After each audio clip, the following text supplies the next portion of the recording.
اے اللہ، اے ہمارے رب، تیرے ہی لیے ہر قسم کی تعریف ہے، جس سے کہ آسمان بھر جائیں، زمین بھر جائے، اور جو کچھ ان دونوں کے درمیان ہے وہ سب بھی، اور اس کے بعد ہر وہ چیز جسے تو چاہے کہ وہ بھر جائے، یعنی تیری تعریف سے بھر جائے۔ اے وہ ذات جو تعریف اور بزرگی کے لائق ہے، جو تو عطا فرمائے اسے کوئی روکنے والا نہیں، اور جو تو روک دے اسے کوئی دینے والا نہیں، اور کسی صاحب حیثیت کو اس کی حیثیت تیرے ہاں کوئی فائدہ نہیں دے سکتی۔ اللہ سبحانہ تعالیٰ کی حمد و ثنا کے ساتھ دعا کا آغاز کرنا چاہیے، اور اللہ سبحانہ تعالیٰ کی کتنی حمد کرے؟ اتنی حمد کہ جس کو نہ گنا جا سکتا ہو اور نہ شمار کیا جا سکتا ہو۔ اللہ سبحانہ تعالیٰ ہی حمد کا، ثنا کا، تسبیح کا، تعریف کا، ذکر کا، بزرگی اور عظمت کا مستحق ہے۔ اور ثنا کا مطلب ہوتا ہے خوبصورتی کے ساتھ کسی کی تعریف کرنا، مدح کرنا، کسی کو خوبصورتی کے ساتھ متصف کرنا، اس کے اچھے اوصاف بیان کرنا، اور مجد کہتے ہیں عظمت اور انتہا درجے کا شرف۔ تو اللہ سبحانہ تعالیٰ جب کسی کو انعام دینے کا، کچھ عطیہ دینے کا ارادہ کر لیتا ہے تو اس کی مہربانی اور اس کے فضل اور اس کے رحمت کو کوئی روک نہیں سکتا، اور اگر وہ کسی سے اپنی نعمتیں روک لے تو پھر کوئی اور دے نہیں سکتا۔ ما یفتح اللہ للناس من رحمت فلا ممسک لها وما یمسک فلا مرسل له من بعدہ۔ اللہ جو رحمت لوگوں کے لیے کھول دے تو اسے کوئی بند کرنے والا نہیں، اور جس کو وہ بند کر دے تو اس کے بعد اسے کوئی بھیجنے والا نہیں۔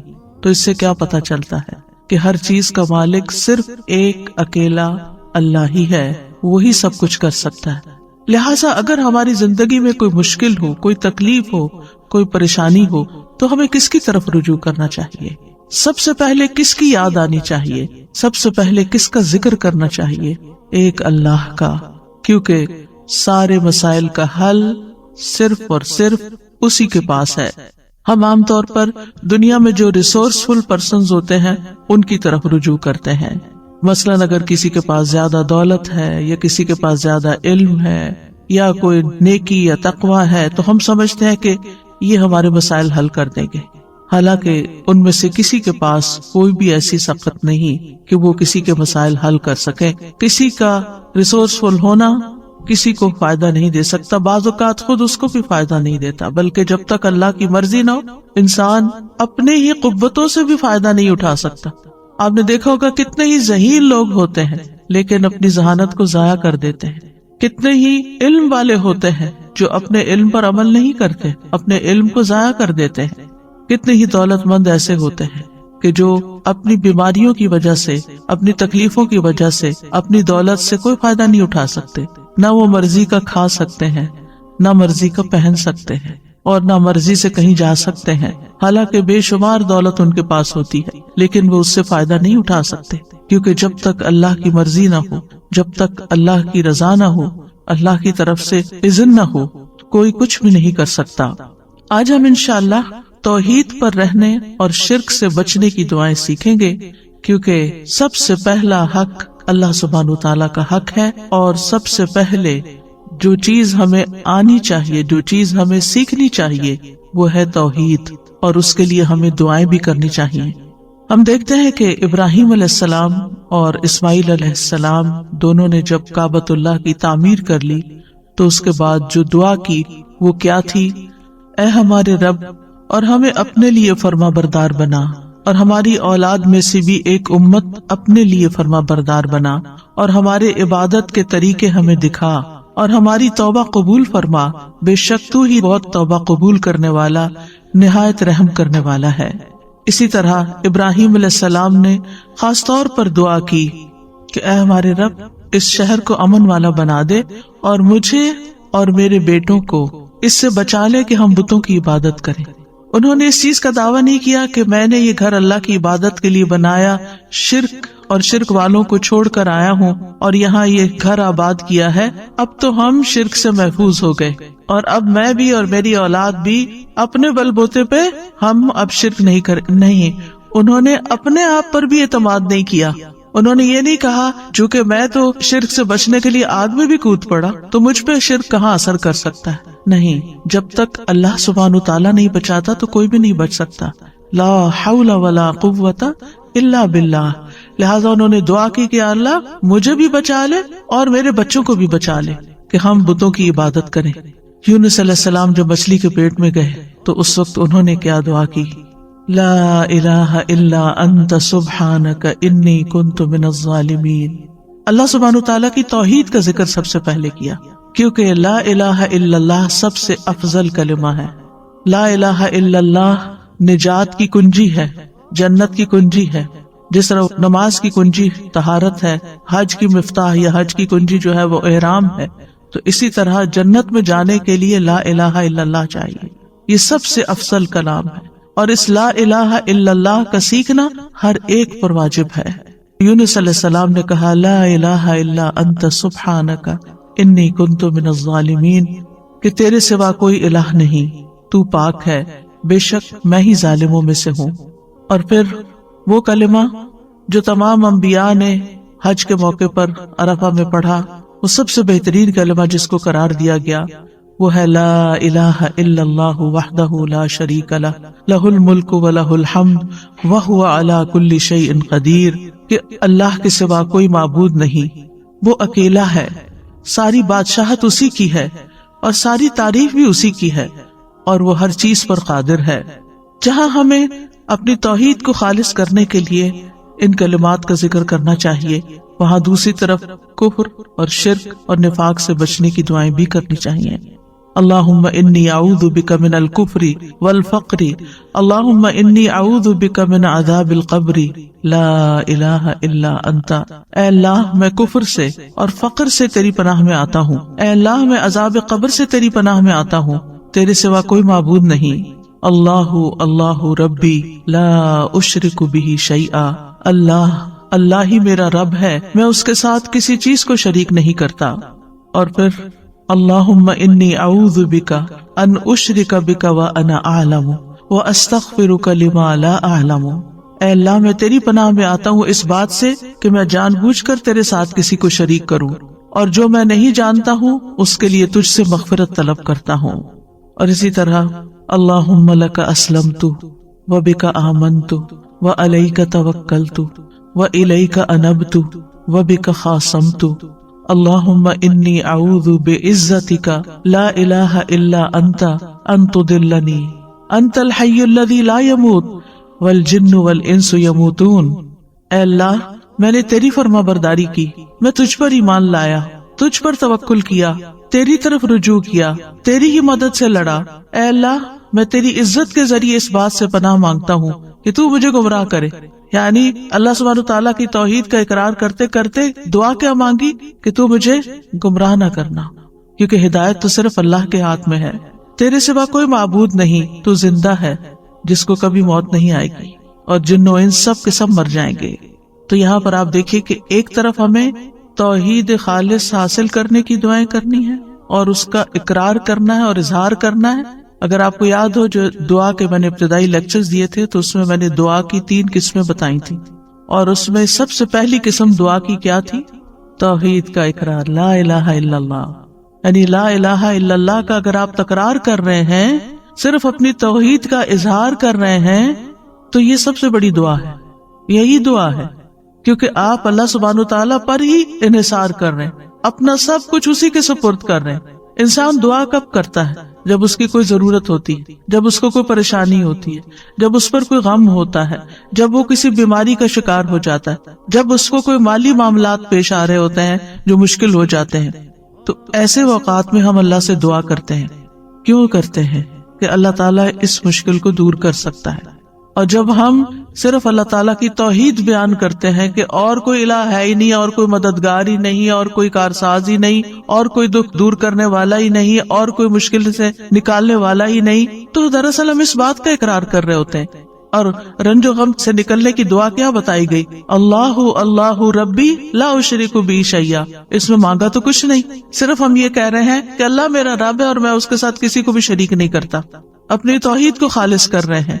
کیونکہ آپ اس بات کا زبان حال سے اقرار کر رہے ہیں کہ آپ کی یہ بے بسی، لاچارگی، تکلیف، پریشانی صرف ایک اللہ ہی دور کر سکتا ہے.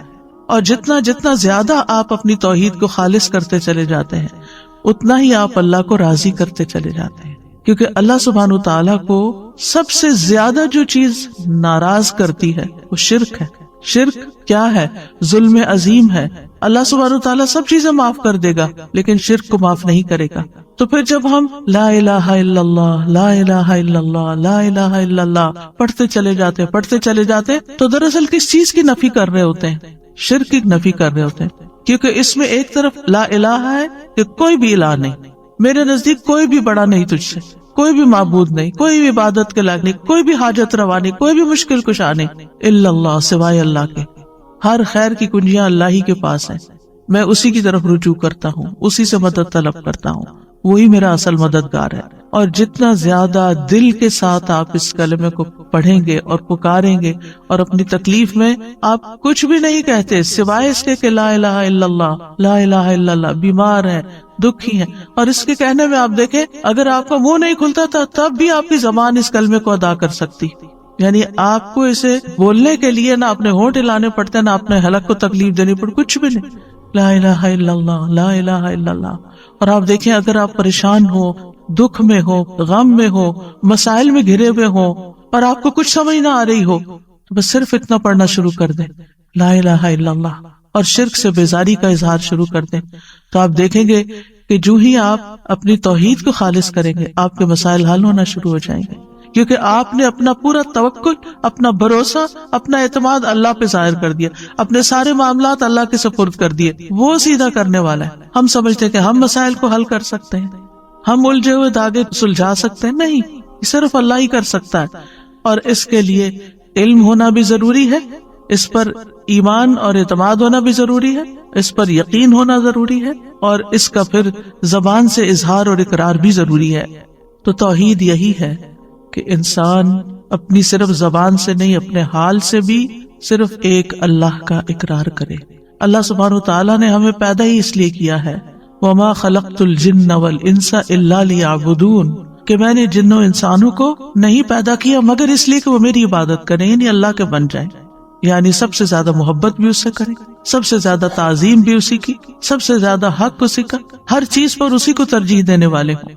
رسول اللہ صلی اللہ علیہ وسلم نے فرمایا ایمان کی 70 یا 60 سے اوپر کچھ شاخیں ہیں جن میں سب سے افضل لا الہ الا اللہ کہنا ہے.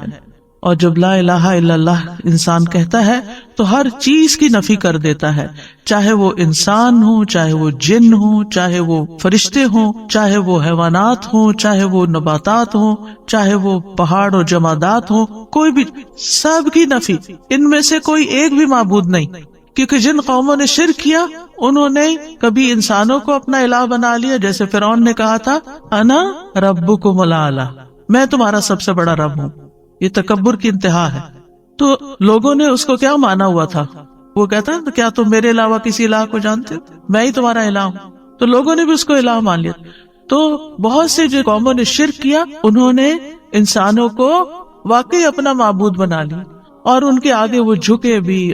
بدھا کو کیا سمجھتے ہیں لوگ؟ عیسیٰ علیہ السلام کو کیا بنا لیا؟ اللہ کے بیٹے کے علاوہ الہ بھی بنا دیا. تو نیک لوگوں کو لوگوں نے اپنا الہ بنا لیا. مسلمانوں کے اندر بھی آپ دیکھیں کہ کسی درجے میں بزرگوں کی، نیک لوگوں کی، تقوی والوں کی ایک خاص ایسی عقیدت ہوتی ہے جو انہیں نعوذ باللہ اللہ کے مقام یا اس کے برابر کر دیتی ہے کہ یہی ہمارے سب کچھ ہے، یہی ہمیں سب کچھ دیں گے، انہی کی وجہ سے ہی سب کچھ ہے. یہی تو شرک ہے. اللہ سبحانہ تعالیٰ کو کسی کی ضرورت ہے؟ کسی کی بھی ضرورت نہیں ہے. کوئی ساری زندگی بھی سجدے میں پڑا رہے تو اللہ کا حق ادا نہیں کر سکتا، ایک نعمت کا حق ادا نہیں کر سکتا. کہاں یہ کہ وہ یہ سمجھے کہ میں چھوٹی موٹی ٹوٹی پوٹی عبادت کر کے کچھ بن گیا ہوں اور اب لوگوں کے مسائل کا حل میرے ہاتھ میں ہے. کسی کے ہاتھ میں نہیں ہے. تو صرف اور صرف ایک اللہ ہی ہے جو سب کچھ کرتا ہے. پھر آپ دیکھیں اہل عرب نے فرشتوں کو اللہ کے بیٹیاں بنا کے ان کی پوجا شروع کر دی تھی، ان کے بت بنا کے رکھ لیے تھے اور وہ سمجھتے تھے کہ یہ ہماری مشکلات آسان کرتی ہیں اور یہ ہمارے فائدے کی ہے. وہ ان کے نام کی نظر نیاز کرتے، ان کے نام کے چڑھاوے چڑھاتے، ان کے نام پہ جانور ذبح کرتے، بہت کچھ ان کی طرف سے کرتے. تو لا الہ الا اللہ، کوئی فرشتے بھی نہیں.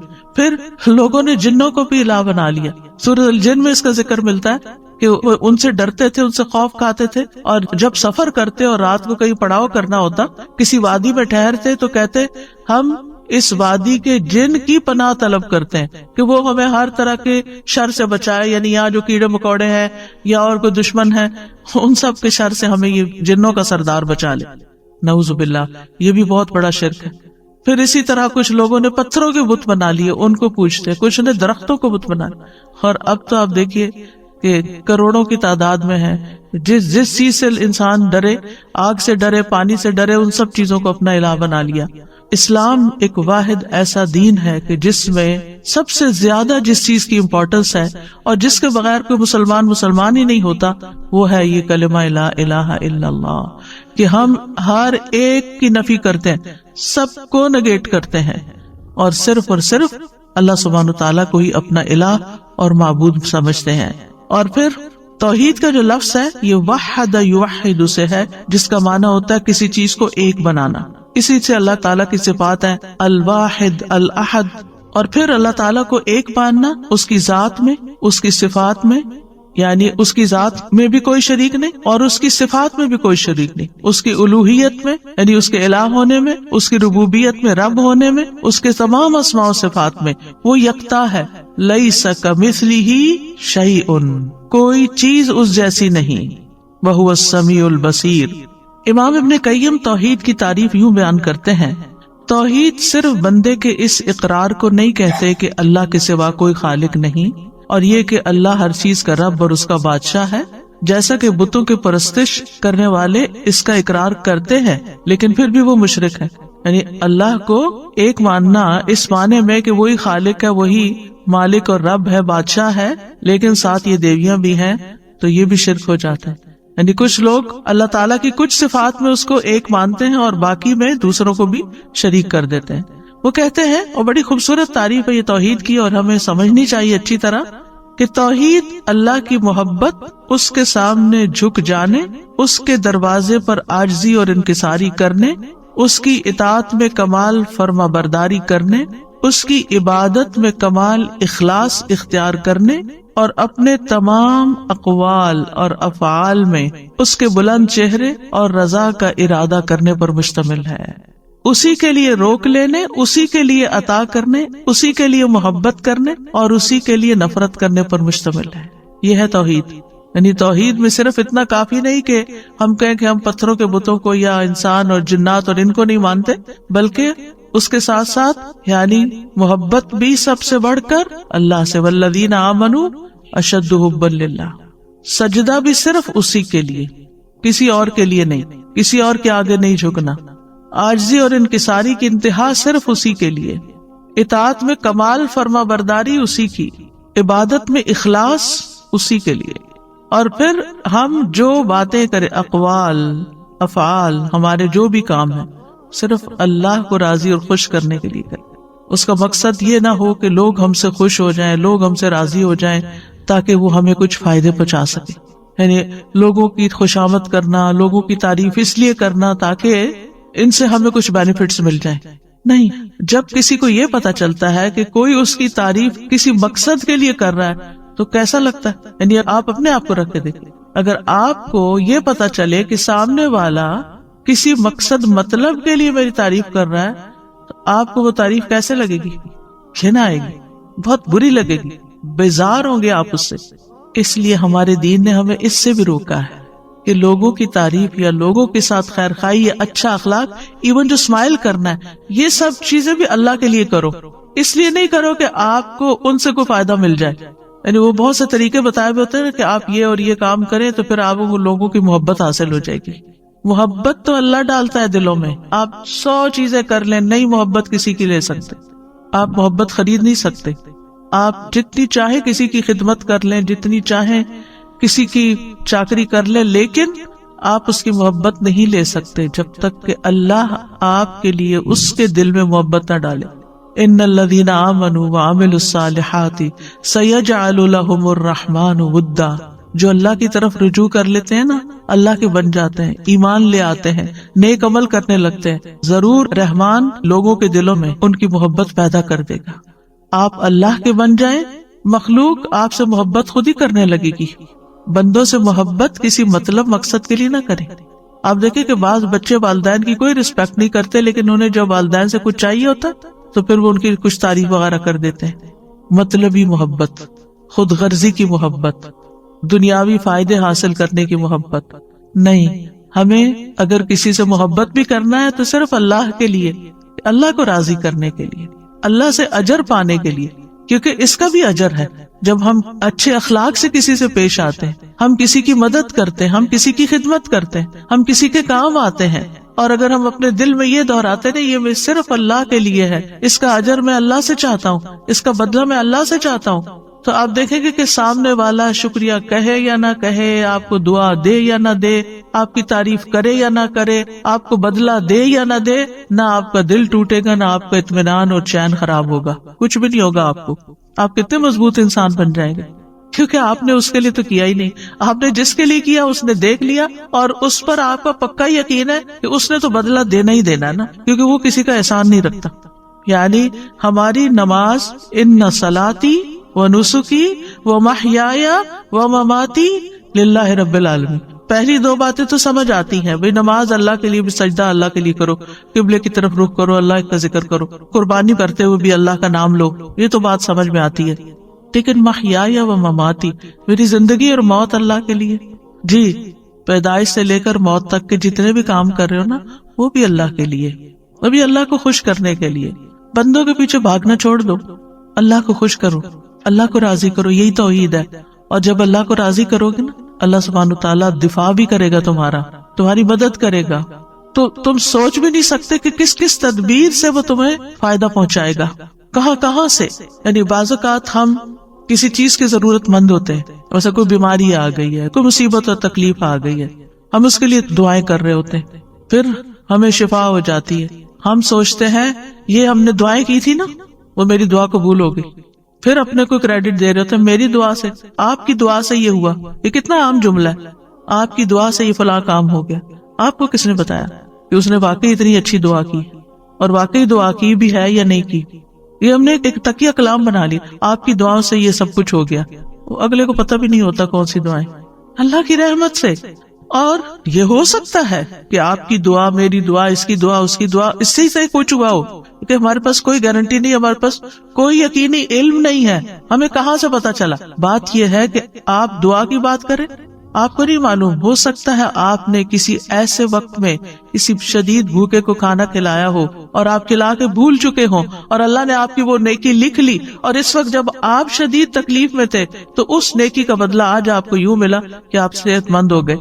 اللہ تعالیٰ جس طریقے سے مدد کرتا ہے بندوں کی، وہ آپ اپنی طرف سے خانوں میں مت بانٹے، اللہ نے یہ کر دیا، اللہ تعالیٰ یہ کر، اللہ کے بارے میں وہ باتیں کیوں کہتے ہو جن کا تمہیں علم ہی نہیں۔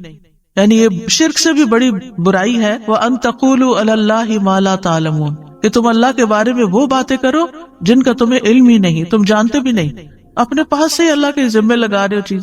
اللہ تعالیٰ سے حسن ظن رکھنا چاہیے، لیکن ہماری ساری زندگی میں توحید ہونی چاہیے۔ یعنی ہم چاہے نماز پڑھیں، چاہے روزہ رکھیں، اللہ تعالیٰ اسی لیے تو اس کی جزا خود دے گا کہ روزہ اللہ کے لیے ہوتا ہے، یعنی صرف اللہ ہی جانتا ہے کہ ہم نے روزہ رکھا یا نہیں، تو وہی اس کی جزا دے گا۔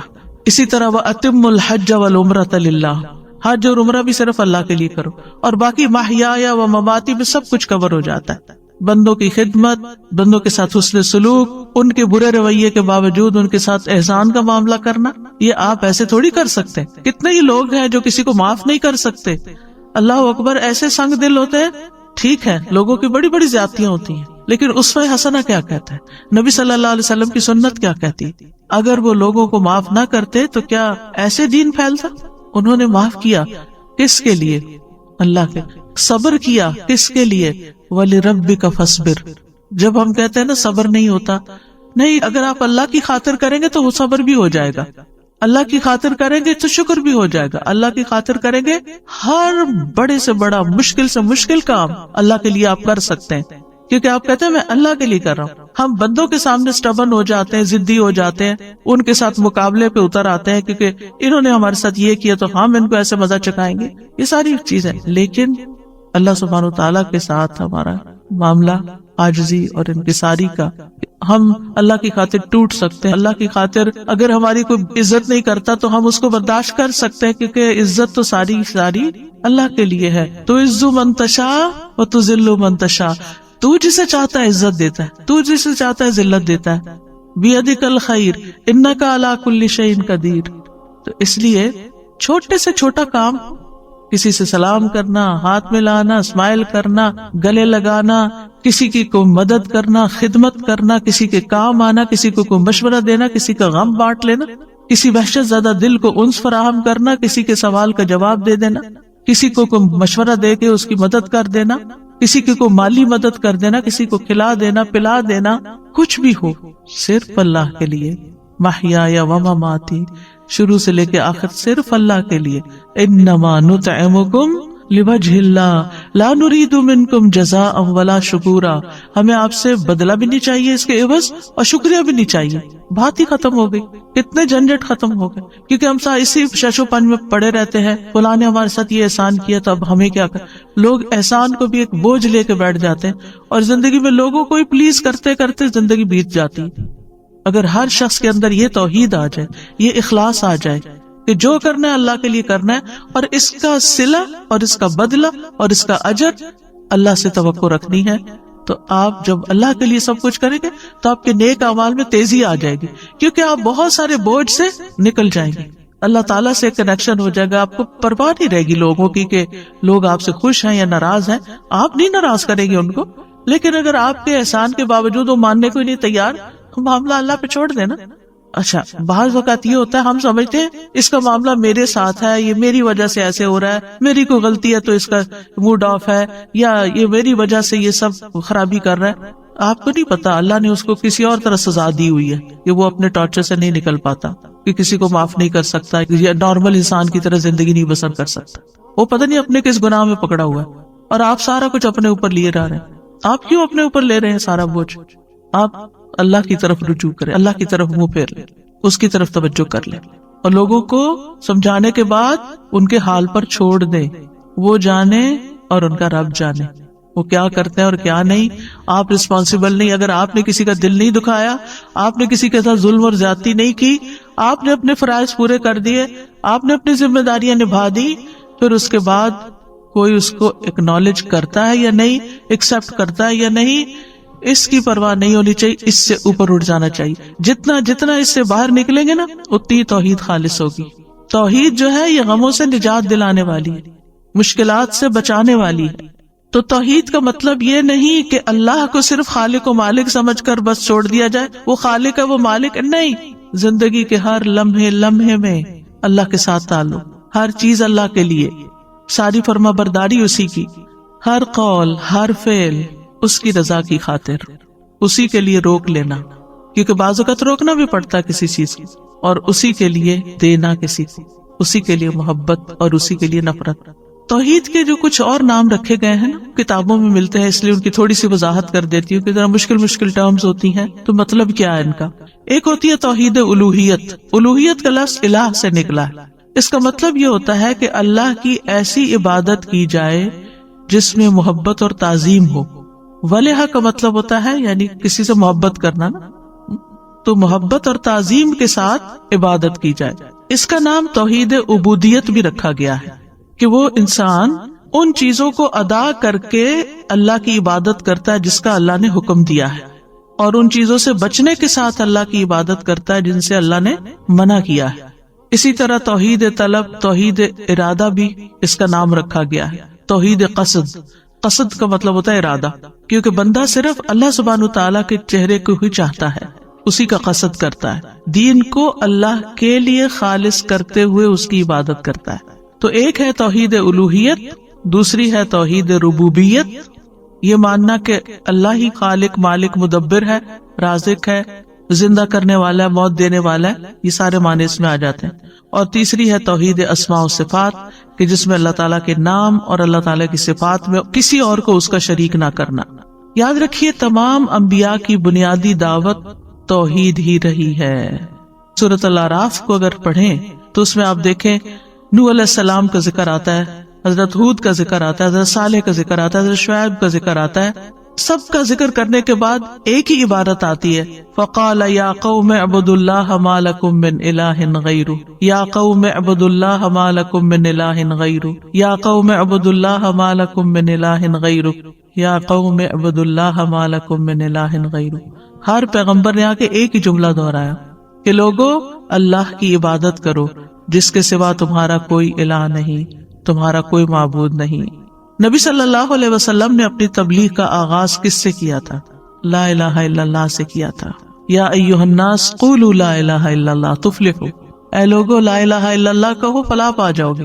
اللہ سبحانہ وتعالی کا بہت زیادہ شکر ہے کہ آج ہم اس کے نام پر یہاں جمع ہیں، اس کا ذکر کرنے کے لیے، اس کا شکر ادا کرنے کے لیے، اور اس کی بھیجی ہوئی کتاب اور اس کے رسول صلی اللہ علیہ وسلم کی سنت سے اپنی زندگی میں رہنمائی حاصل کرنے کے لیے. آج کی ہماری گفتگو کا عنوان ہے کہ غموں سے نجات کیسے پائی جائے. اگر دیکھا جائے تو ہر انسان کسی نہ کسی مسئلے کا شکار ہے. کہیں نہ کہیں اس کی زندگی میں کوئی ایسی چیز ہے جو اسے بے چین رکھتی ہے، پریشان رکھتی ہے، غمگین رکھتی ہے. اس میں ہوتا یہ ہے کہ انسان پھر اپنی صلاحیتوں، قوتوں، طاقتوں سے جو اللہ تعالیٰ نے اس کو دی ہیں ان سے وہ بھرپور فائدہ نہیں اٹھا سکتا. تو سب سے پہلی بات تو یہ ہے کہ سوال یہ پیدا ہوتا ہے کہ یہ غم آتے کیوں ہیں، غم محسوس کیوں کرتا ہے انسان، یہ پریشانیاں، یہ مشکلات، یہ تکالیف ہماری زندگی میں کیوں ہیں. تو اس سلسلے میں جب ہم قرآن مجید کی طرف رجوع کرتے ہیں تو پہلی بات ہمیں یہ پتہ چلتی ہے کہ اللہ تعالیٰ نے انسان کو امتحان کے لیے پیدا کیا، اس لیے وہ اس انسان پر طرح طرح کی آزمائشیں اور مشکلات بھیجتا رہتا ہے تاکہ وہ دیکھے کہ انسان ان میں کرتا کیا ہے، انسان کا طریقہ کیا ہے. قرآن مجید میں آتا ہے سورۃ الملک، جو ہر روز رات کو آپ پڑھتے ہیں، کیونکہ نبی صلی اللہ علیہ وسلم رات کو سورۃ الملک اور سورۃ الف لام میم السجدہ پڑھے بغیر سویا نہیں کرتے تھے. یہ آپ کی سنت ہے. یہ سورت قبر کے عذاب سے بچانے والی بھی ہے.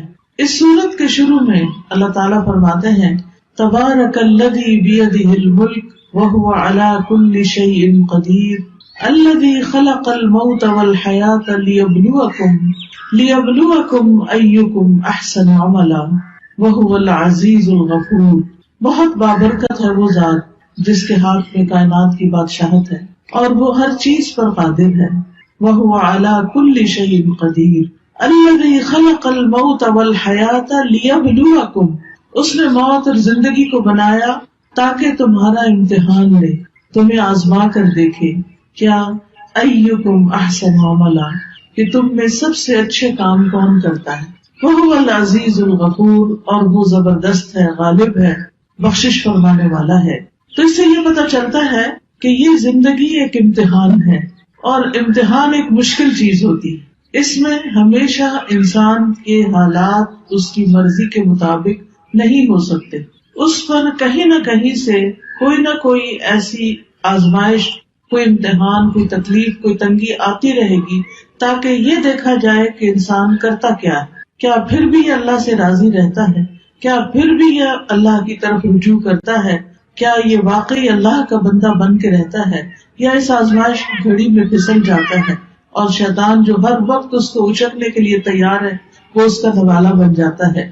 پھر اسی طرح یہ بات بھی یاد رکھنی چاہیے کہ انسان پر بہت سی تکلیفیں اس کے اپنے اعمال کی وجہ سے ہی آتی ہیں. سورۃ الشورى میں اللہ تعالیٰ فرماتے ہیں وَمَا أَصَابَكُم مِّن مُّصِيبَةٍ فَبِمَا كَسَبَتْ أَيْدِيكُمْ وَيَعْفُو عَن كَثِيرٍ، اور جو بھی تمہیں کوئی مصیبت پہنچی تو وہ اس وجہ سے ہے جو تمہارے ہاتھوں نے کمایا، یعنی تمہارے اپنے اعمال کی وجہ سے تمہارے لیے بہت سی مشکلات کھڑی ہوئی ہیں، اور وہ بہت سی چیزوں سے درگزر کر جاتا ہے. یعنی ان پر تو وہ سزا دیتا بھی نہیں، ان پر تو وہ تمہیں کسی پریشانی میں مبتلا نہیں کرتا، بلکہ تمہارے گناہوں کے باوجود، تمہاری زیادتیوں کے باوجود بھی وہ تمہیں اپنی عنایتوں اور نوازشوں سے معمور رکھتا ہے.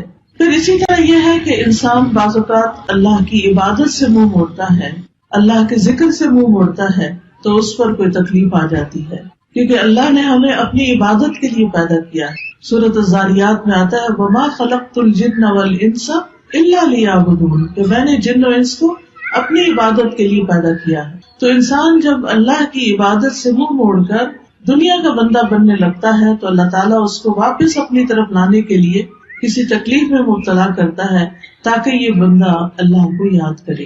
اور جو شخص مستقل طور پر اللہ سے روگردانی کر لیتا ہے اللہ کی یاد سے، تو اللہ تعالیٰ اس کے لیے دنیا کی زندگی بھی تنگ کر دیتے ہیں۔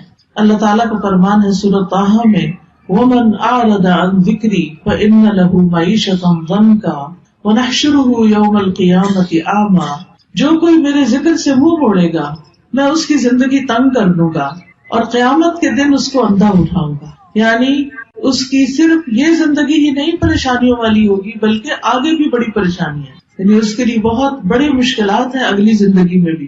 لیکن وجہ کیا ہے؟ وجہ ہے اللہ کے ذکر سے منہ موڑنا، اللہ کی یاد کا زندگی میں نہ ہونا، یہ انسان کے لیے پریشانی کا باعث بنتا ہے۔ سورۃ الزخرف میں اللہ تعالیٰ فرماتے ہیں مَن یعش عن ذکر الرحمن نقیض لہ شیطانا فہو لہ قرین، جو شخص رحمان کے ذکر سے آنکھیں بند کر لیتا ہے ہم اس پر شیطان مسلط کر دیتے ہیں جو اس کا ساتھی بن جاتا ہے، اور شیطان پھر اس کو اللہ کے راستے سے روکتا ہے۔ جب انسان اللہ کا راستہ چھوڑ دیتا ہے اور اللہ کی نافرمانیاں کرنے لگتا ہے تو اللہ تعالیٰ پھر اس پر کوئی نہ کوئی امتحان بھیج دیتا ہے تاکہ یہ بندہ سوچے، غور کرے اور واپس اللہ کی طرف پلٹے۔ جب انسان اللہ کی عبادت سے روگردانی کرتا ہے تو دنیا میں بھی محتاجی کا شکار رہتا ہے، خواہ اس کے پاس بہت کچھ بھی ہو لیکن اس کے دل کی محتاجی اور پریشانی نہیں جاتی۔ حدیث میں آتا ہے اللہ سبحانہ وتعالیٰ فرماتے ہیں، حدیث قدسی ہے، صحیح ترمذی کی روایت ہے، اے ابن آدم تم اپنے آپ کو میری عبادت کے لیے فارغ کر لو، میں تمہارے دل کو بے نیازی سے بھر دوں گا اور تمہاری محتاجی دور کر دوں گا۔ یعنی تم میری عبادت کے لیے وقت نکالو تو میں تمہارے دل کو غنی کر دوں گا۔ حالات تو نہیں بدلتے مگر دل کی حالت بدل جاتی ہے اللہ کی عبادت سے، دل مضبوط ہو جاتا ہے، دل کے اندر اللہ کا توکل آتا ہے، دل کے اندر ایسا یقین آتا ہے کہ انسان کو بڑی بڑی مشکلات بھی معمولی لگتی ہیں۔ اور جب دل میں ایمان نہیں ہوتا، توکل نہیں ہوتا، یقین نہیں ہوتا، امید نہیں ہوتی، مایوسی ہوتی ہے تو رائی بھی پہاڑ لگتی ہے، اور اس طرح مشکلات اور مصیبتوں کے پہاڑ ہر طرف اس کو کھڑے نظر آتے ہیں۔ تو اس کا حل کیا بتایا کہ اگر تم عبادت کرو گے تو میں تمہارے دل کو بے نیازی سے بھر دوں گا، تمہاری محتاجی دور کر دوں گا، لیکن اگر تم ایسا نہیں کرو گے تو میں تمہارے دونوں ہاتھ کاموں میں مشغول کر دوں گا اور اس کے باوجود تمہارا فقر دور نہیں کروں گا۔ یعنی تم سارا دن کام کرو گے، محنت کرو گے، لیکن پھر بھی تمہاری محتاجی اپنی جگہ کھڑی رہے گی، کیونکہ وہ دل کی محتاجی ہوگی نا، دل کے اندر پریشانی ہوگی۔ تو یاد رکھیے کہ صرف دنیا کی فکر کرنے سے معاملات سلجھنے کی بجائے بگڑنے لگتے ہیں۔ صرف دنیا دنیا دنیا، ہر وقت صبح اٹھتے ہی دنیا کی فکر، دن کو دنیا کی فکر، رات کو سوتے ہوئے دنیا کی فکر۔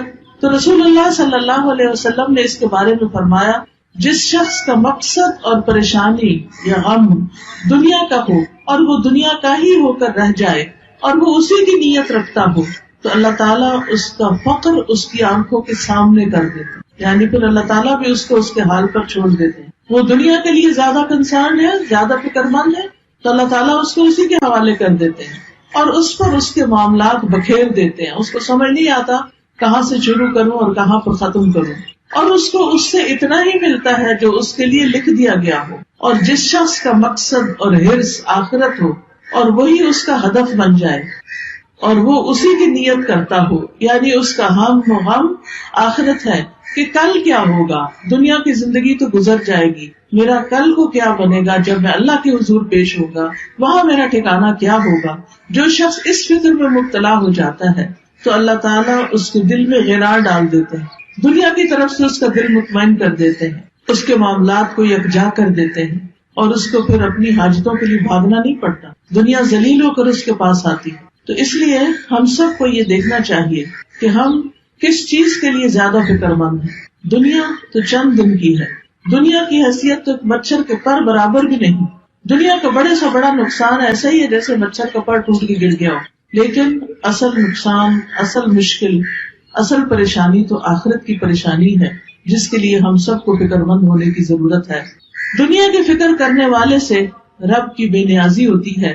نبی صلی اللہ علیہ وسلم نے فرمایا، جو اپنے غموں کو ایک ہی غم بنا لے، جو اپنے غموں کو ایک ہی غم بنا لے اور وہ آخرت کا غم ہو، تو اللہ اس کے دنیا کے غموں سے اسے کفایت کرے گا، اس کے دنیا کے غم دور ہو جائیں گے، اور جس کو پریشانیاں ادھر ادھر بھٹکا کر لے جائیں، اللہ اس کی پرواہ نہیں کرے گا کہ وہ دنیا کی کس وادی میں ہلاک ہو کر دیتا ہے۔ تو اس لیے غموں سے بچنے کا، غموں سے نجات کا اصل طریقہ کیا ہے کہ دنیا کی بجائے آخرت کی فکر زیادہ لگا لی جائے۔ یاد رکھیے، جہاں دنیا کی حرص زیادہ ہوتی ہے، دنیا کی محبت زیادہ ہوتی ہے، وہاں اللہ کی محبت میں کمی آ جاتی ہے، وہاں پر اللہ کی محبت میں کمی آ جاتی۔ نبی صلی اللہ علیہ وسلم نے فرمایا، قیامت قریب آ چکی ہے، لیکن لوگوں میں دنیا کی ہی حرص بڑھے گی، یعنی جتنی جتنی قیامت قریب آ رہی ہے اتنی اتنی دنیا پھیلتی جا رہی ہے ان کے سامنے، اور اس کی محبت اور اس کے پیچھے بھاگنا اور زیادہ بڑھتا جا رہا ہے، اور اللہ سے دوری میں ہی اضافہ ہوگا۔ پھر اسی طرح ہم دیکھتے ہیں کہ جب ہم دنیا کو زیادہ امپورٹنس دیتے ہیں تو دنیا کا چھوٹا سا نقصان بھی انسان سے برداشت نہیں ہوتا، لیکن جب انسان یہ سمجھتا ہے کہ کوئی بات نہیں، یہ چیز چلی گئی تو ہم بھی تو اللہ کی طرف جانے والے ہیں، جیسا کہ سورۃ البقرہ میں آتا ہے، وَلَنَبْلُوَنَّكُمْ بِشَيْءٍ مِّنَ الْخَوْفِ وَالْجُوعِ وَنَقْصٍ مِّنَ الْأَمْوَالِ وَالْأَنفُسِ وَالثَّمَرَاتِ وَبَشِّرِ الصَّابِرِينَ الَّذِينَ إِذَا أَصَابَتْهُم مُّصِيبَةٌ قَالُوا إِنَّا لِلَّهِ وَإِنَّا إِلَيْهِ رَاجِعُونَ أُولَٰئِكَ عَلَيْهِمْ صَلَوَاتٌ مِّن رَّبِّهِمْ وَرَحْمَةٌ وَأُولَٰئِكَ هُمُ الْمُهْتَدُونَ۔ کہ اللہ سبحانہ وتعالیٰ کی طرف سے آزمائش تو ہوگی، امتحان تو ہوگا، لیکن ایسے موقع پر جو یہ کہے انا للہ وانا الیہ راجعون، کہ بے شک ہم اللہ کے لیے ہیں اور اسی کی طرف لوٹ کر جانے والے، تو ایسے لوگوں پر اللہ کی رحمتیں اور نوازشیں ہوتی، اللہ کی رحمت ہوتی، اور ایسے لوگ ہدایت پانے والے ہوتے۔ تو بات یہ ہے کہ تکلیفیں تو آئیں گی، یہ تو اللہ تعالیٰ نے خود ہی فرما دی کہ ہم ضرور آزمائش کریں گے، ضرور امتحان لیں گے، خوف سے، بھوک سے، جان مال پھلوں کی کمی سے، لیکن خوشخبری ہے صبر کرنے والوں کے لیے۔ یعنی جب ان کی زندگی میں کوئی چیز کم ہوتی، مثلاً کوئی بچہ فوت ہو گیا، بہن بھائیوں میں سے کوئی چلا گیا، کاروبار چلا گیا، کوئی کاروبار کو نقصان ہو گیا، جاب چلی گئی، کوئی اور حادثہ ہو گیا کہ جس سے بڑا نقصان ہو گیا، تو اب یہ سب چیزیں تو زندگی میں روز کا معمول ہے، کبھی کوئی چیز پیش آتی ہے، کبھی کوئی چیز پیش آتی ہے۔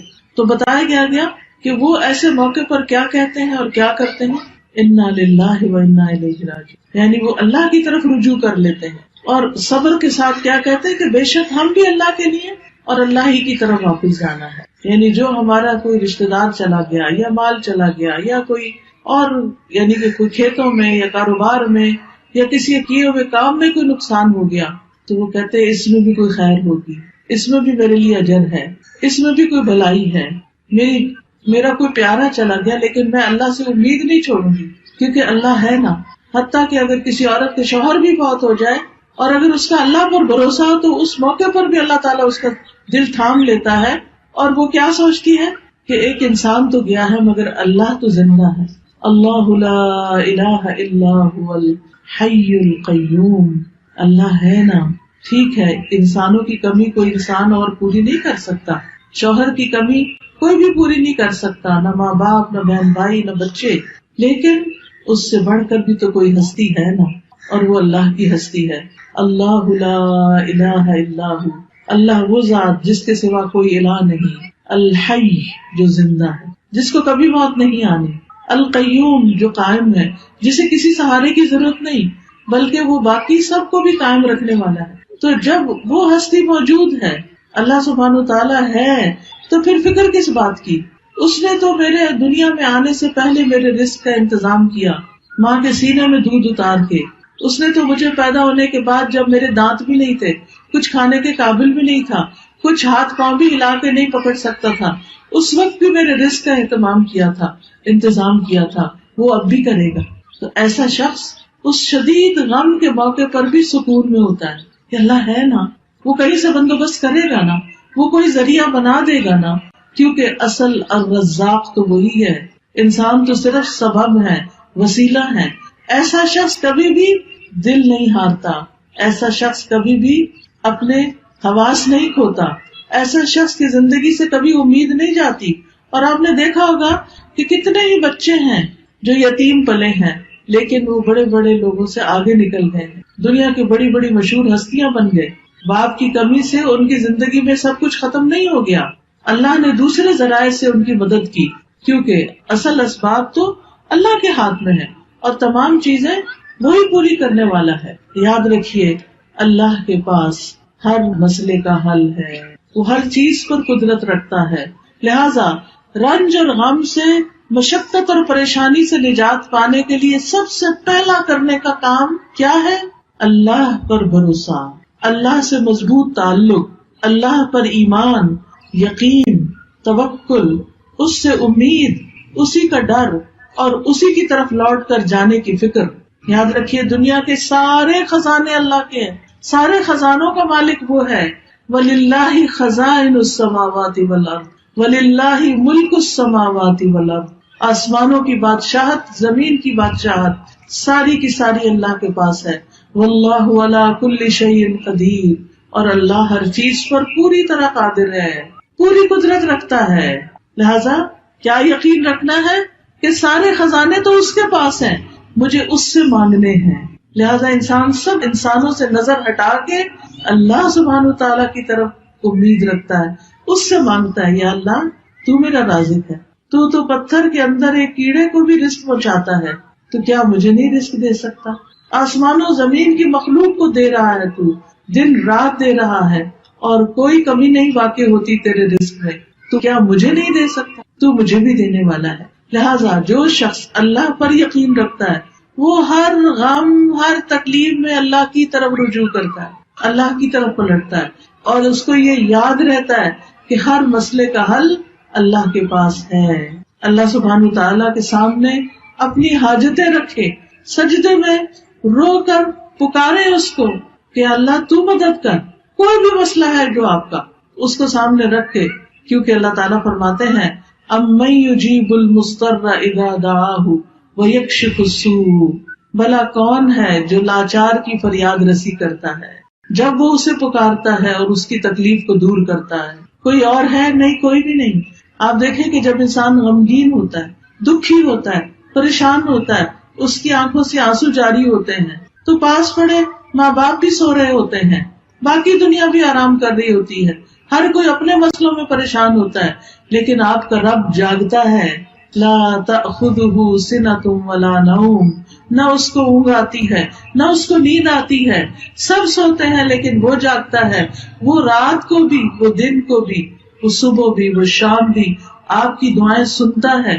لہٰذا اس کی طرف رجوع کرنا ہے. چھوٹی ضرورت ہو، بڑی ضرورت ہو، لوگوں کی طرف لالچ کی نگاہ سے نہیں دیکھنا کہ ان کے پاس بہت کچھ ہے، نہیں، اللہ کی طرف دیکھنا ہے. رسول اللہ صلی اللہ علیہ وسلم نے فرمایا جسے انتہائی شدید حاجت آ پڑے، یہ شدید ضرورت اس کو ہو جائے کوئی، اور اس نے اسے لوگوں پہ پیش کر دیا تو اس کی وہ حاجت دور نہ ہوگی. کہ لوگ اکثر کیا چاہتے ہیں کہ یہ بندہ جو پریشان ہے پریشان ہی رہے، وہ مدد نہیں کرنا چاہتے.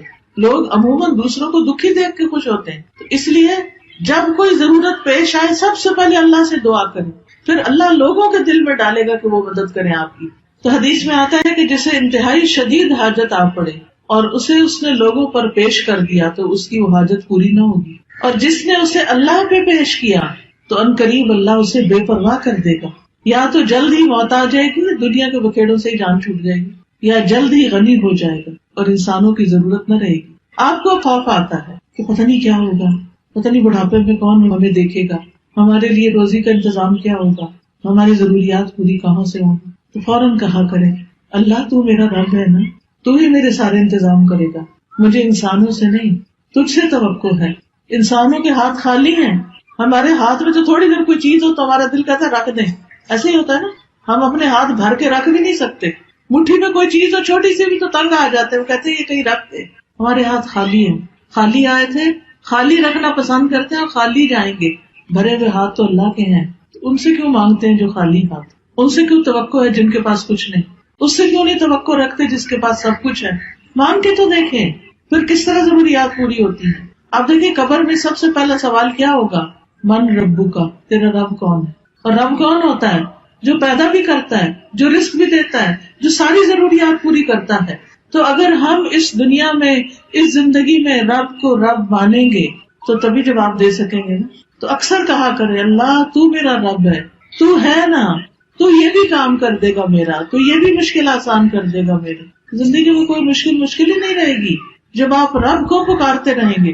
جب رب کو پہچان لیں گے تو کوئی غم نہیں رہے گا. انبیاء کا طریقہ یہ تھا کہ وہ اپنے غموں کی فریاد، اپنے دکھوں کی داستان اپنے رب کو ہی سناتے تھے. حضرت یعقوب علیہ السلام سے جب یوسف علیہ السلام دور کر دیے گئے اور وہ ان سے بے پناہ محبت کرتے تھے، تو آپ سوچ سکتے ہیں کہ جس سے انسان محبت کرتا ہو وہ اگر دور چلا جائے تو انسان کے لیے کتنا دکھ اور تکلیف ہوتی، کتنی پریشانی ہوتی. لیکن انہوں نے شکوہ بندوں سے نہیں کیا، کہا انما اشکو بثی وحزنی الی اللہ، کہ میں اپنے غم اور دکھ کی فریاد صرف اللہ کی جناب میں پیش کرتا ہوں. جب تکلیف آئے اللہ کے آگے سجدے میں گر پڑے، نفل پڑھیں، روئیں، سجدے میں گڑ گڑا کے دعائیں مانگے، اللہ پہ بھروسہ کریں. اللہ تعالیٰ فرماتے ہیں وَمَن يَتَوَكَّلْ عَلَى اللَّهِ فَهُوَ حَسْبُهُ إِنَّ اللَّهَ بَالِغُ أَمْرِهِ قَدْ جَعَلَ اللَّهُ لِكُلِّ شَيْءٍ قَدْرًا. اور جو شخص اللہ پر بھروسہ کرے تو وہ اسے کافی ہے. اللہ اپنا کام پورا کر کے رہتا ہے. بلا شبہ اللہ نے ہر چیز کا ایک اندازہ مقرر کر رکھا ہے، ہر چیز کا ایک وقت ہے. اب مثلاً آپ کے صحن میں اگر بہت بڑا بھی درخت ہے پھل کا، مثلاً آج کل سردیوں کا موسم ہے اور آپ کے صحن میں آم کا بہت بڑا درخت ہے، آپ کے ابھی آم لگ جائیں تو ابھی تو نہیں لگیں گے. ہاں اگر آپ صبر کریں گے، انتظار کریں گے تو 6 مہینے بعد آپ بہترین آم کھائیں گے. اسی طرح ہر کام کا ایک وقت ہوتا ہے. مثلاً کسی کی اولاد نہیں تو وہ اولاد کے لیے پریشان رہتا ہے، تو اس کا ایک وقت ہے. اور اگر اللہ نہیں دینا چاہتا تو اس کے پیچھے بھی کوئی حکمت ہے، کوئی مصلحت ہے، کوئی فائدہ ہے، کوئی وجہ ہے، اس کو پتا ہے. ہمیں نہیں پتا کہ وہ ہمیں اولاد کیوں نہیں دے رہا. پھر اگر اولاد ہے